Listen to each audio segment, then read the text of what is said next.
how great your initiatives are and how good your intentions are, unconscious biases tend to influence our behaviors, attitudes, and ultimately our decisions.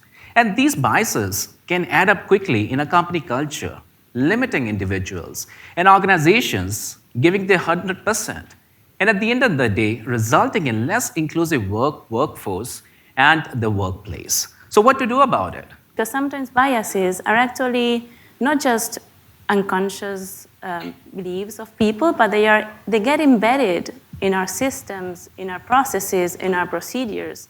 And therefore, opportunities are not available for everybody because that is how some companies are designed. So I think it is. I don't see that so much as a big issue, but as an amazing opportunity if we realize that that is there and that we have to do something about it. Kristen, what do you think? What's your perspective on biases? Oh, they're no problem at all. You just have to be kick-ass all the time. So no, they absolutely exist, and I think we see them. I tend to put this into multiple buckets, right? So they show up in the way that people think, which then shows up in the way that they speak, and the things that we do and how we work. And then also in the way that organizations structure the actual work, the way the work actually gets done. What type of structure you're creating for your employees, but also I think in the way that you're asking employees to communicate with one another, and in the kind of mechanisms that you can use to allow all the voices to have an opportunity to be heard.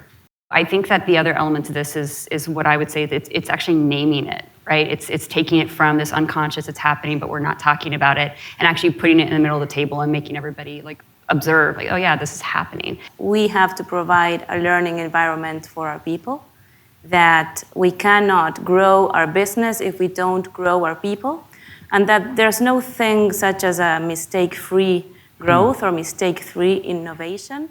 If we want to grow, if we want to innovate, we have to give our people the necessary autonomy to bring the results that we're asking from them, and that requires us to trust them, right? And to accept failure as a way of work. We'd rather have a culture where mistakes and failures are accepted and built into something better, and that helps with humanizing the workforce.